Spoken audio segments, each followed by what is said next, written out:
Singularity. Hello, everyone, and welcome to another edition of Singularity One-on-One. Singularity One-on-One is a regular podcast feature of Singularity weblog, where you can go and listen to it or download it in full. My name is Nicola, aka Socrates, and as always, I will be the man with the questions.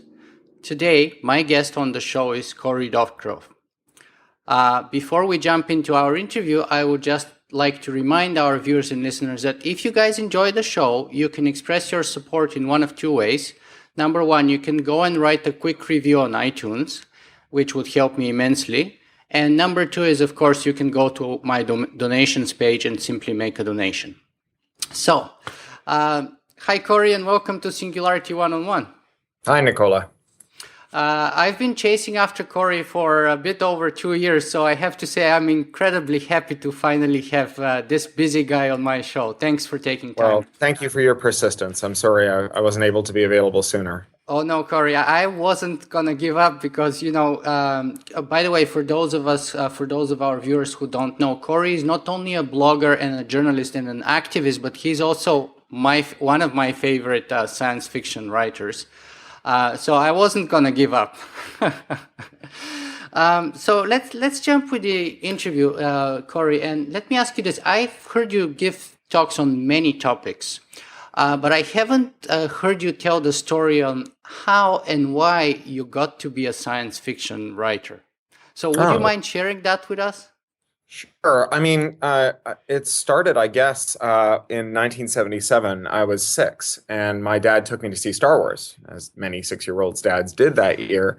And, in 1977, if you were a kid, your narrative options were pretty constrained. There were only a couple of channels on broadcast over the air.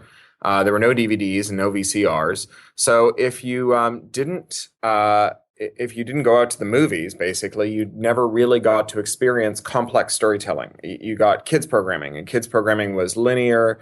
It had single points of view. It was very straight ahead. So Star Wars is really the first complex narrative I'm conscious of ever having seen. And having seen it, it really excited me. That not entirely the story, although the story was very exciting and had lots of visually exciting elements and so on, but the story structure I found to be really exciting, and so much so that I went home and I grabbed a bunch of scrap paper and I stapled it up the size and I trimmed it to about the size of a mass market paperback. And then I wrote out the Star Wars story as best as I could over and over again, like a pianist practicing scales. And it felt so natural and exciting that I announced then that I wanted to write novels when I grew up. And of course, over the years that followed, I had lots of other ideas because very few people do what they want to do when they're 6. So I wanted to run a candy store or be a deep sea diver and stuff. But by the time I was 12, I was really writing in earnest. I wrote a couple of very bad novels when I was 12. I wrote a terrible Conan pastiche. And by the time I was 16, I was getting very serious about it. I started putting stories in the mail. And when I was 17, I sold my first story to a little semi-professional market.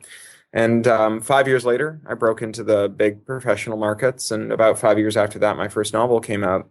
And in between there, I won the Campbell Award for Best New Science Fiction Writer on the basis of my short fiction writing. Another, I guess, 6 years later, 5 years later, I was able to quit my day job to write full time. Just out of curiosity, so what was your day job in the meantime? Oh, I did a number of things. I canvassed for Greenpeace for a while, knocking on doors and raising money. And then I worked in a few bookstores. Notably, I worked at Baka Books, which is the oldest science fiction bookstore in the world, based in Toronto. Many SF writers have worked there over the years, Michelle Segura and Tanya Huff and Nala Hopkinson and so on. And then I quit that to program CD-ROMs for a company called Voyager in New York, which was kind of the gold standard of CD-ROM publishing in its day. From there, I went on to be a freelance web developer, and then I founded, I was the CIO of several companies on a contract basis, including Documentary Film House. And then I founded with 2 of my friends a open source software startup, raised money in the capital markets, moved to California to run the California office, sold it in the midst of the dot-com crash for not very much money, it must be said, and went to work for the Electronic Frontier Foundation as I forget what my initial title was, but I ended up as their European director. So I moved to London, and I ran all of our European standards and treaty organization stuff. So that's a fascinating story, and we covered kind of the writing and the activist beginnings there. But how did you get involved with Boing Boing and being a blogger? Oh, yeah. Well, so Boing Boing was a print magazine long before I was involved with it. I actually used to sell it at the bookstore when I worked there. And I got to know Mark Frauenfelder, who is the co-founder of Boing Boing, along with his wife, Carla Sinclair, when he was writing for Wired. We were both writing for Wired. And we got to know each other. And then he actually profiled me for the industry standard when I was doing my startup. And he had been assigned by our former editor from Wired, John Battelle, who'd founded the industry standard, to write a story about Blogger, which had just launched. Mm-hmm. And he was like, well, I have this boingboing.net domain kicking around I've never done anything with. I might as well put up a website there and try Blogger out on it. So he tried it out. The industry standard actually spiked the column. They said, blogging's probably going to be a fad. It's not worth writing about. And Mark continued to write it for about a year, just posting a few things a week. 30 or 40 friends would come by and read what he had to say, but it was a very kind of personal thing. And then he broke a big story. The Segway had not yet been announced, but what had been announced was that Dean Kamen, the sort of all-star cast of investors, had invented something, and it was going to change the world. Do you remember when they... Yes. The Segway. Yes. You remember life before the Segway? It's incredible, huh? So Mark was a trained engineer, and he was like, well, everyone's speculating on what Dean Kamen's invented. He's probably just filed a patent for it. Why don't I look in at the USPTO? So he researched Dean Kamen's recent patents, found a picture of the Segway, and said, I think it's one of these. And CNN put it on Boing Boing that night, and or put Boing Boing on the air that night. And he went from like 40 to 6,000 readers. And he was going on holiday the next day. And he wrote to me and he said, you seem like you've got your finger on the pulse of many interesting things. Do you want to carry on while I'm away? Maybe some of those people will come back. And I did. And when he came back, he said, well, that was nice. Why don't you stay on? And I did. And then we invited a few friends who we also knew from our Wired days to come on board. And readership grew and grew. Yeah, and out of curiosity, are you still using Blogger to host Boing Boing? Oh, no, that was 2 or 3 platforms ago. We're on a WordPress installation now. Yeah, I would imagine, because you're so big on open source, that I would have imagined you've moved to WordPress since those days. Also industrial strength and customization. I mean, there are lots of reasons, not just software licensing to WordPress instead of Blogger. Yes, indeed. So Cory, let me ask you this then. If you were to to sort of categorize yourself in your own words, would you say that you're an activist, a journalist, a blogger, a sci-fi writer, a storyteller, a futurist? Well, all of those, I think, except for futurist, they're all very closely entangled tasks. So the job of a science fiction writer is to consider how technology is changing society and write about it. The job of a technology activist is to consider how technology might change society and advocate for it. Those are clearly intimately related tasks. And blogging is really how I organize everything. Every time I find something in the world that looks like it's a piece of a bigger story, I go and I write about it on Boing Boing, because writing about it not in a personal notebook but for public consumption means that I have to be more rigorous. You can't cheat when you're writing for public consumption. You can't scribble a few notes and say, oh, I'll remember what I meant. You never do, really. Yes. Writing it up for public consumption is a powerfully mnemonic activity. It helps you remember it, and what you end up with is an index database that you can always refer back to as well. And not only that, readers come along and annotate it. So all 3 of those tasks are very intimate related, as is journalism. So I think that the distinction between them is somewhat artificial. And so it would be artificial to ask you, where would you like to make your impact, if it's up to you? Yeah, I think my posterity is on society. I think of myself as an artist, right? What I do, I participate in the arts. I would like to make good art and be remembered for it. But I'd also like to make a positive impact in the wider world beyond an artistic impact, and to be remembered for that too. And of course, I'd also like to be remembered for the contributions I make to my daughter's life, and for her going on to be a good person. Yeah, absolutely. And so perhaps just to make it a little bit more explicit, what's your driving motivation or what are the general goals, if there are any such explicit goals behind what you do? Well, I think that technology has, on the one hand, the power to do great harm to us. Clearly, technology magnifies the power of people who want to do bad things. Mm-hmm. It's, as I sit here staring into the green light on my webcam, I think, what harm would someone be able to do to me if they could remotely activate this webcam without turning on the green light? And remember that the Lower Merion School District in Pennsylvania Yes. actually spied on their students doing this. They infected their students' computers with Mm-hmm. something that allowed them to spy on them. I think about activists in the Middle East whose Facebook networks were mined so that the secret police could figure out who to arrest and torture and murder. And I think about all the other ways in which technology can harm us. But at the same time, I think about the ways in which technology makes our lives better.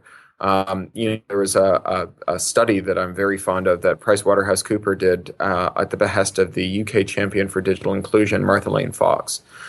They compared families in the post-industrial northern districts of England, cities where the total economic collapse had taken place. And they were comparing families that had been part of a pilot program to give them internet access with families that hadn't. Both of Mm-hmm. them living in social housing, both of them, the families as similar as possible. So really, this is a kind of like for like comparison. And what they found was in the families that had internet access, everything that we care about in terms of their social outcomes had improved. They had better nutrition and better education, and they were more politically aware, more civically engaged, and they Mm-hmm. were more aware of the facts of the wider world, and they had better jobs, and they were more socially mobile, and just on everything we care about, technology improved their lives. And I Mm-hmm. kind of feel like the other thing that technology does, in addition to all of that, is it helps us work together. Um, when I was an activist in the 1980s and 90s in Toronto, 98% of my job was stuffing envelopes, putting labels on them, and putting stamps on them. And Mm-hmm. 2% of my job was figuring out what to put in the envelopes. And these days, we get the envelopes for free. We get all of that connective tissue and coordination gratis. And coordination is the secret engine of how the world works, right? And I feel like we have never been better situated to resist the way that technology might make incursions into our freedom, because we have the capacity through technology to resist technological incursion. At Mm-hmm. the same time, the risks have never been greater, not just because technology has the potential to confiscate so many freedoms, but also because a badly deployed technology would cost us all those potential benefits. So for me, the thing that I hope to do is to tip the balance in favor of technology as a force for a wider good. Mm-hmm. And are you an optimist at the outset, or how are you predisposed? Well, my predisposition is both optimistic and pessimistic. Pessimistic because I worry about what we would lose if we did nothing. Optimistic because I feel like if we do something, we have a chance. Mm-hmm. Very, very interesting. I recently interviewed Jerome C. Glenn, who is the head of the Millennium Project, and I asked him, okay, Jerome, so after 15 years of compiling your State of the Future report, what's the major lesson that you took from there? And he said, well, we are winning more than we're losing. And yes, the areas that we're losing are very dangerous, and we're losing, a lot on those areas. But overall, after doing this year by year for 15 years, I can say we're winning more than we're losing. And Interesting. yeah, and to me that was a very, very nice message. But let me take you back to the qualifications or the categories I tried to stick you in deliberately, and you said all of those except for a futurist. Mm. So, and let me see if I can connect this with science fiction. So what, in your opinion, is science fiction then? Because, I interviewed Werner Vinge and I asked him that question. He said, well, for me, science fiction is basically my way of trying to make sense of the universe. And if in the process of making sense for myself, I can help other people make sense of it too, great. Then I asked the same question of Charlie Strauss, and Charlie Strauss said something about exploring the human condition, or what he called was more like coming up with plausible lies about how human behavior would work under certain crazy imaginary circumstances. Yeah, I guess, and that was Charlie at the door, by the way. We're on tour together. I guess what I would say is that uh, science fiction for me is very good at predicting the present. Predicting the future, not so good. If you look at all the predictions science fiction has made and you count how many of them came true, it's a very small number. Maybe there are science fiction writers who believed they were predicting the future. They're so demonstrably wrong. Science fiction can inspire the future. Hmm. Clearly Gene Roddenberry didn't predict that Nokia's engineers would make flip phones. He inspired them to make flip phones. They were all Star Trek fans. I think it It's was Motorola, actually, wasn't it? Motorola. I beg your pardon. Yes, you're right. Yeah. Sorry. Brain fart. Book Yeah. tour. Um, but what science fiction does is it performs these thought experiments. It grabs um, these elements of the present day whose impact is so large and ubiquitous that we can't even gauge it, right? We can't see the forest for the trees, and it makes them the totalizing force in a fictional universe, such that by having a kind of 360-degree tour of that universe, we can feel how that technology is changing us. Hmm. It's like, you go to the doctor and you say, I've got a sore throat, and she takes a swab and she swabs the back of your throat and she cultures what comes out in a petri dish over the weekend so that on Monday she can look at it with her naked eye and Hmm. see what's going on there. By growing a single technological fact Hmm. into the major fact of the world, you can see with a naked eye all of those tendrils of impact that are too spread out to perceive otherwise. Hmm. Um, and the other thing that science fiction can do is it can put a lot of blood and sinew into the argument. Imagine it was 1947. George Orwell hasn't written 1984 yet, and someone comes along with a proposal for widespread electronic surveillance. This sounds like a good idea on its face. What could be wrong with being able to see what's going on in the world? I mean, isn't that the power we attribute to God? There's this hymn, his eye is on the sparrow. Hmm. The God can see everything. We would be men like gods with enough surveillance. And after all, if you have nothing to hide, what do you have to fear? Hmm. And then Orwell writes 1984, and he gives us this very useful adjective, Orwellian. And Orwellian means and conjures up all of the ways in which our behavior is changed and our social contract is undermined by being surveilled all the time. And now, instead of making this abstract argument, oh, I think maybe my life would be different if you watched me all the time, it would feel a bit creepy, I can't put it any better than that, you can say it would be Orwellian. And so that's the other thing that science fiction can do.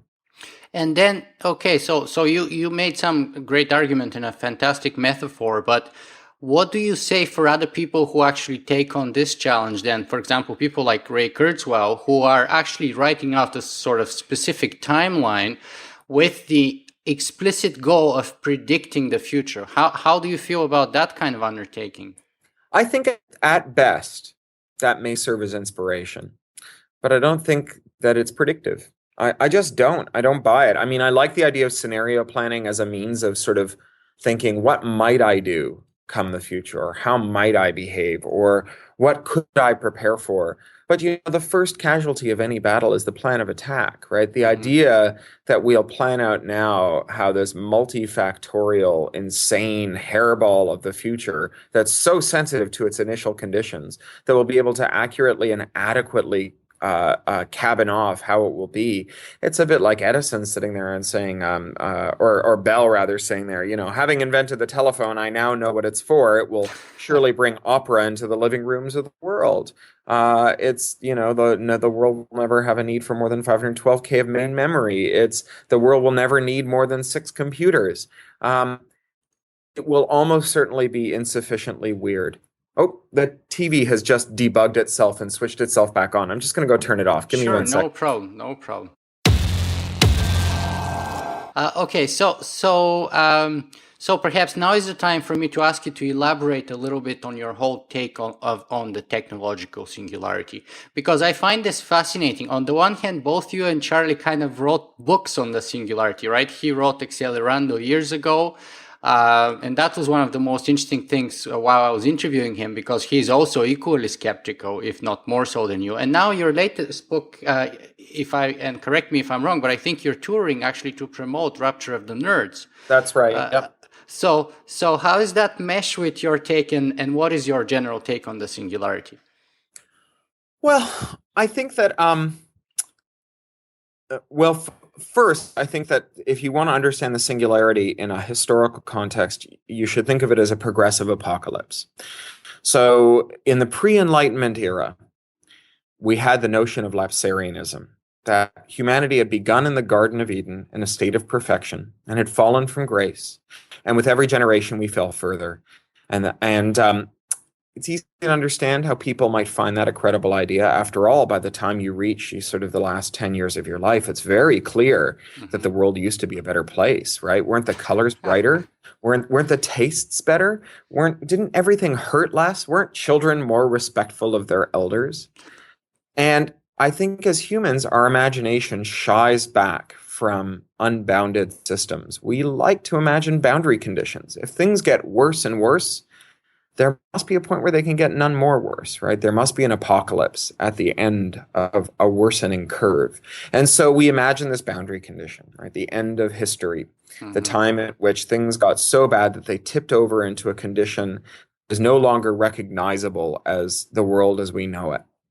And then the Enlightenment comes along, and with it comes the idea of progress. And it's tied up in some ways with evolution. There's this famous evolutionary drawing that has, sort of squirrels at one end and humans in the other, and they go up in a kind of smooth curve, and they get sort of, they become more erect, and their backs become more erect, and their chins get higher, and they become sort of, their brains expand, and their jaws recede, and all the rest of this, as though there's a perfectibility of the human condition, and that's what time has done. But of course, that's not what evolution does. Evolution is not perfection. Evolution is suitability. There is nothing perfect about humanity in a world in which the conditions radically change, such that humanity is no longer well suited to the world it inhabits. Right?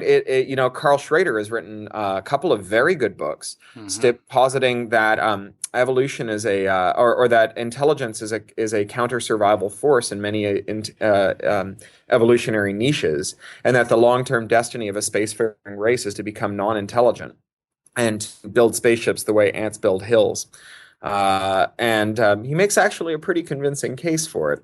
So I think that we believed in a kind of progressive illusion that we would get better and the world would get better. Not more suitable or not more different or not more fast, but more good.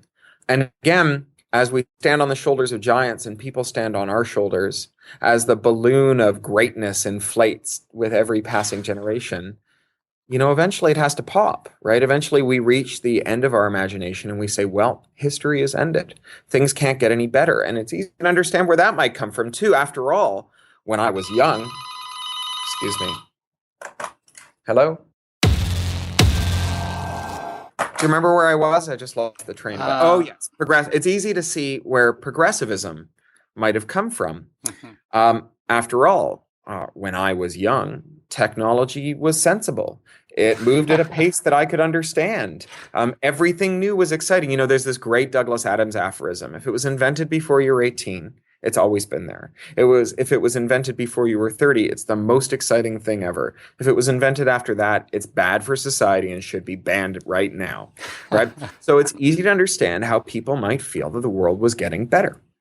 And that the world would reach a point where it couldn't get any better, where if it improved at all, the human mind would no longer be able to take it in. As William Gibson, my favorite William Gibson line of all, I think it's from Neuromancer, is don't let the little fuckers generation gap you. Wasn't there a time when I understood all the technology and everyone else was an old sad fart, roadkill on the infobahn? Well, clearly, if I'm turning into roadkill on the infobahn, the problem is the infobahn and not me. Clearly, accelerating change has reached the point where no normal human being could possibly gather and take it in. So I think that we live in an era in which we imagine a progressive apocalypse for the same reason that our ancestors imagined a Lapsarian one. But it doesn't make it true. And it doesn't necessarily make it rational, although it cloaks itself in a kind of rational garb. The other thing that I think about the singularity, the at least the notion of consciousness uploading, is that it elides a very important question about the nexus of identity. Not the nexus of consciousness, but the nexus of identity. So there's a reductionist kind of, Aristophanean morality play that we have in order to convince people about the singularity. And you've got two little sock puppets, and sock puppet number one says, I don't believe in your singularity. After all, if you put my brain in a computer, it wouldn't be me. And sock puppet number two says, oh yeah? What if I cut off your leg and gave you a robot leg? That would still be you, wouldn't it?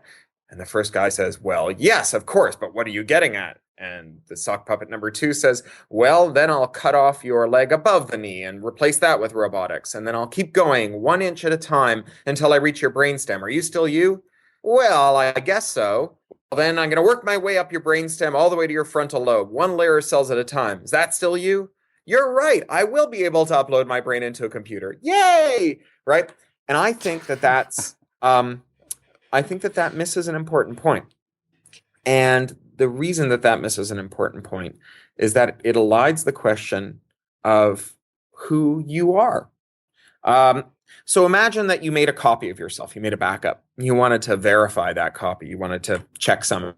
How would you do that? It's very hard to understand how you would do it sort of mechanically, but there's an easy qualitative way of doing it. Something that's been around since Turing wrote his seminal paper. You take the copy of you and you put it in one Chinese room, and you take the real you put it in another Chinese room, and you interrogate them both. Mm-hmm. And if the response to stimulus is identical or nearly identical, you say that they are functionally identical. Makes a certain amount of sense. Now let's go back to the person whose legs we're cutting off and replacing with robot legs. So say you're a concert pianist, and I cut off your hands and gave you robot hands. And then I put you and robot hand you into 2 Chinese rooms and started to interrogate you. There's no way that a concert pianist who's just had his hands amputated is going to give the same answers as the concert pianist who hasn't, even if they're the same person. They've actually suffered a rupture. They have gone through a totally different kind of singularity, a singularity in which they are no longer testably the same person.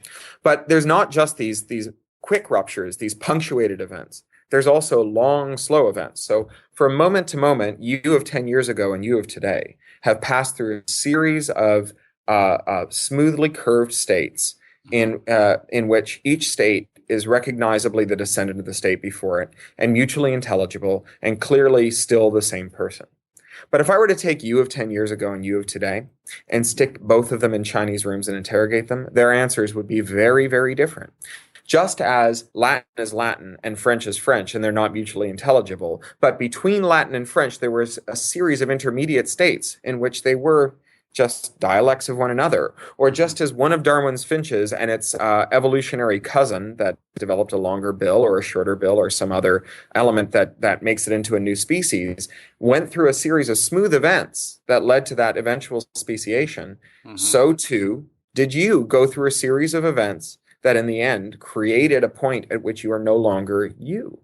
So if we can't agree on where the nexus of identity is, if you don't know who you are, then how do we know if we put you in a computer, right? And until we can answer that question, I mean, we've had that question in kind of outlier senses. We've had people who suffered, gross brain injuries, who subsequently the question of their identity was an important one. There's that notorious guy who had a brain tumor and became a rapist, and then the brain tumor was removed and he ceased to be a rapist. Well, I don't think he actually committed rape. I think he began to commit rape and was caught.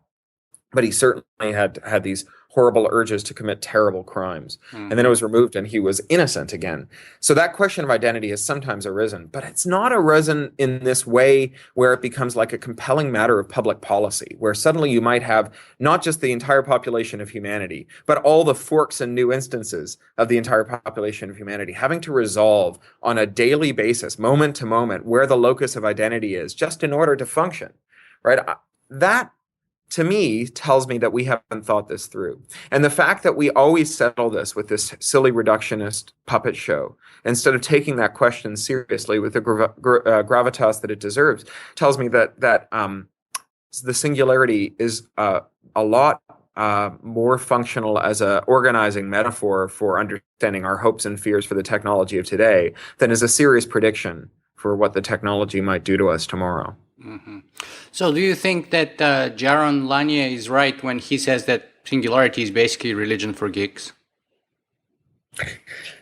I don't know what religion means in that context. Like it's not a church. Well, he says it's about the same things. It's about immortality, living forever, saving yourself, having a prophet in the name of, Ray Kurzweil and so on.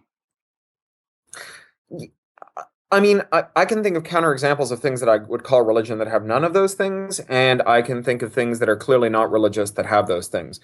The question I asked Ray when I interviewed him for Asimov's magazine was, is the singularity a spiritual belief system? Mm-hmm. In other words, does it have some transcendental element or transcendent element that relies on a leap of faith grounded in some essential dualism? And if so, then it may be spiritual, but in that grand California tradition of I'm spiritual but not religious, perhaps the singularity is spiritual but not religious. That's very interesting take. It's worth considering deeper. So let me ask you then, how do you connect that with your personal take on religiosity in general? Are you personally religious in any way, shape, or form? No, I'm a militant atheist.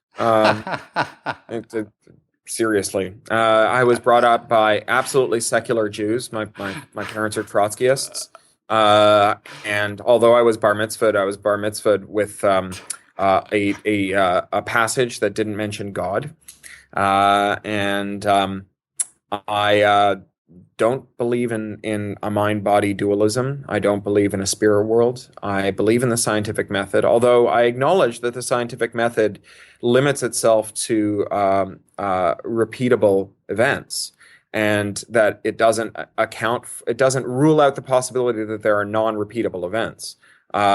It just says that those ones, we don't have any way to track those and distinguish them from hallucinations or cognitive bias. Mm-hmm. But no, I'm absolutely irreligious, and I don't have a lot of time for religion. I think that to the extent that religion does good things, it would do better things if it didn't concern itself with silly made-up stories from the Bronze Age. Love it. Okay, great. So let's go back to science fiction here for a moment and ask you this. It was Mary Shelley who basically started up science fiction as such. I think that's Gilgamesh. Or Gilgamesh, yes. Sure, of course. And again, immortality, transhumanism is probably an element of both of those. Okay, so let me ask you then. In Gilgamesh, the main character basically fails to accomplish immortality. In Mary Shelley, the creation basically end up destroying the creator.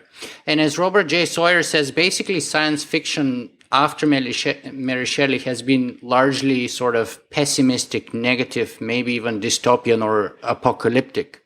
Do you think that's the case at all? And do you think I think there's a wide mix. And in fact, one of my favorite science fiction novels is so resolutely optimistic that I've literally picked it up and reread every time I felt bad about the world. It's a book called Pacific Edge by Kim Stanley Robinson. Oh, I'll read that. It's a tremendous book. Goodness me, what a book. So I think that science fiction, like all Western narrative, concerns itself with conflict and typically follows a very traditional form. And that form is you have a person in a place with a problem, and that person tries intelligently to solve the problem, and the problem gets worse through no fault of their own, at which point they have to try intelligently to solve the new problem, and the problem gets worse through no fault of their own, and so on. This is called dramatic tension, at which point the problem reaches a point where it can get no worse, and at that moment we have a climax, and either the protagonist solves her problem, in which case you have a happy ending, or doesn't, in which case you have a tragic ending. But that's the kind of all-purpose diesel engine for Western narrative. And so even our utopians stories are built around problems that worsen because that's how stories work, or that's how Western stories work. But in that case, is it right to say that in a way negative or pessimistic or apocalyptic stories are kind of easier to write than positive ones? No, because the positivity arises not out of a kind of relentless Teletubby-esque Pollyanna narrative, but out of a message of hope in the face of adversity. I mean, it's easy to say if there were nothing wrong, nothing would be wrong, right? That's not particularly a message of hope. A message of hope is that people can overcome adversity. And so conflict doesn't mean negativity. It just means that your characters have to be tortured before they're redeemed. Yeah, but the redemption is the key point, right? If you end up killed or destroyed and together with the rest of the world in the end, then where's the redemption? That's not necessarily negative. You've got Spock with his hand pressed against the glass, saying the needs of the many outweigh the needs of the few. So that's not necessarily true. I mean, it's perfectly plausible to have an ending in which in fact, to the extent you know this book by Cormac McCarthy, The Road. It's a beautifully written book that drives me crazy, and it's a book that is in part about the nobility of humanity, because for those who haven't read it, it's a story of a man who adopts a boy. It's his son, who takes his son on a kind of Bildungsroman, a road trip across America, this post-apocalyptic America, and does many noble things to sacrifice for his son. So in some sense, it's a story about the nobility of humanity, but it's also a story that posits that if there was some kind of social breakdown, the first thing that would happen is all of your neighbors would start alternately raping and eating each other. And I think that that's a silly story. I think that if you actually look at the reality of like Katrina, Haiti, other disasters, the New York blackouts, what you find is a massive preponderance of people helping each other and being decent to each other. And where you find like really grotesque events, it's generally people who are afraid that other people will turn on their neighbors and who preemptively try to strike. Mm-hmm. And so I feel like we do have a lot of stories, especially in the era of kind of neoconservative thought that holds that selfishness is the animating force of human culture, that we do have a lot of stories that are grounded in this idea of man's essential evilness. But that it needn't be so. And there are many stories about people who are good and noble. But isn't it that the predominance of science fiction movies, at least, for example, sort of grossly leans towards that type of a story that you just described? And isn't that the reason why you recently wrote an article called "Why Science Fiction Movies Drive Me Nuts"? And what's the responsibility of science fiction writers of changing this, perhaps, if there's any? Well, the thing that drives me nuts about science fiction movies is that they treat all of the non-fantastic elements as mimetic, and they treat all the fantastic elements as metaphorical, and they construct metaphors of with no coherence. So it's a lab, but it doesn't have any actual working lab tables. It's just a kind of stylized opera set of a lab. I think science fiction movies actually are only tangentially related to science fiction novels. It's not really the same genre. They don't do this kind of if this goes on business. They're mostly action adventure movies with some ray guns. And the same way that a thriller is a science fiction novel with the president in it. Science fiction movies are mostly war movies with ray guns. Cory, we only have about 5 or 6 minutes left here on our timeline. So let me ask you a couple of questions on your current work. So first of all, can you tell us a little bit more of your current book tour with Charlie? Yeah, well, we're touring a book called Rapture of the Nerds that touches on a lot of these subjects. It's a comic novel of the singularity, a very gonzo book that we wrote together. It's about the weirdest thing I've ever written and among the weirdest things I've ever read. And it's good fun, I think. Everyone seems to like the kind of rollicking nature of it. And we wrote it. Just to interrupt you here for a second, I think Charlie Stross described the process as playing tennis with a novel, in which sort of he wrote the first few pages and then sent it to you and said, okay, get yourself out of this hole, you bastard. Yeah, and then you top send that, it back. Challenge accepted. Yes. So it's a good fun book, and we're on a little mini tour, just 4 cities in 5 days. We were both over on this continent for different reasons. Charlie was at the World Science Fiction Convention in Chicago. I was at Burning Man down in Nevada.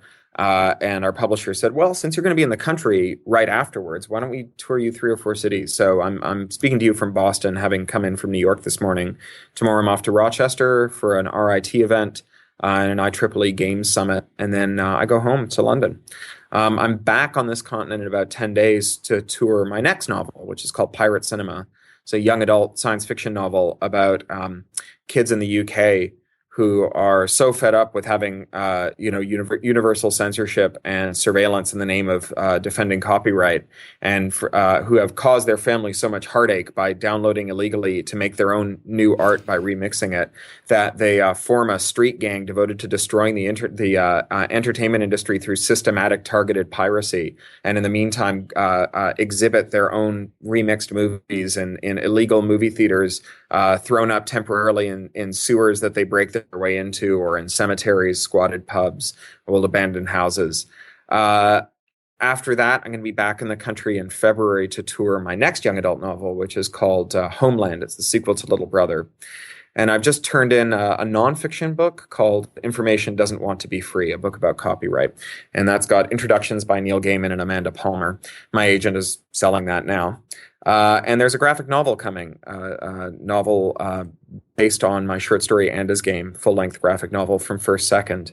And then finally, I'm working on a novella now for Neil Stephenson's Hieroglyphics project. It's a novella about Burning Man attendees, burners, who build a printer, a 3D printer, autonomous solar-powered 3D printer that you can leave in the desert in July. There's a pre-Burning Man event over the July 4th weekend called 4th of July. And they drop it on 4th of July, and they leave it all summer. And by September, it's printed out their yurts. And they live in them during Burning Man, and then they break them down and take them out of the desert with them. And they think, oh, well, this works so well, we should mod them to print lunar regolith and then drop them on the moon through private space exploration vehicles, and spend a generation printing out habitats for our grandchildren to move into. And we can update the firmware by bouncing signals off the moon using ham radios. And so it's the story of how they build this wickified, homebrew, 3D printed lunar habitat. Cory, there's like so many questions that I would have liked to ask you, but unfortunately we're running out of time. So I would ask you the traditional last two questions that I always ask of the guests on my show. And the first one is, what's the best place for people to follow you and find out more information about what you do, where your appearances are, and so on? I'm pretty easy to find. If you just put CORY into Google, I'm usually the first result. I have a website called Craphound where I put my personal stuff. Boingboing.net is the website I edit. I'm Doctorow on Twitter. I don't use Facebook. Okay, and then the last question is, what would you like, if people were to take a single message or a single sentence from you today, from this interview with you, what would you like that to be? Always keep a trash bag in your car. I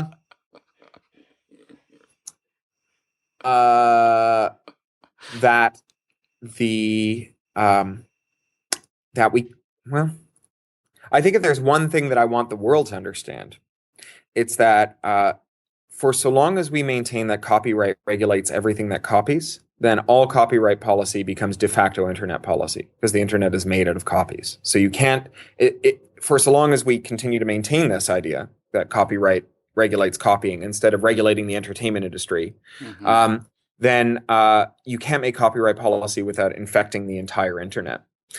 And because everything we do today involves the internet, and everything we do tomorrow will require the internet, that means that copyright policy becomes the organizing principle for everything we do in the world. And that's silly. You can't construct a meaningful set of regulations for the entertainment industry to abide by, while that reaches so broadly that it can also regulate things like this Skype conversation we're having, the healthcare you receive through the internet, your distance education, and that is also so streamlined and simple that 12-year-olds don't fall afoul of it. So I think that we have failed to appreciate the gravitas of the internet, continue to regulate it as though it's a glorified video on demand service. And as we do this, we put all the things we do on the internet, which is everything, in jeopardy. Wow. Take that for a message. I'm going to have to go and listen to it like another 5 times and pay attention to it. Well, fantastic. I'm working on simplifying it. We'll see. Ask me again in 5 years. We'll see how tight it's gotten. And you can bet that I will ask you again in 5 years. All right, mate. But for now, Cory Doctorow, thank you so much for taking time to be with us on the show today. Cool. Gondar Primulon, Earthling. See ya. Take care. Bye. Bye.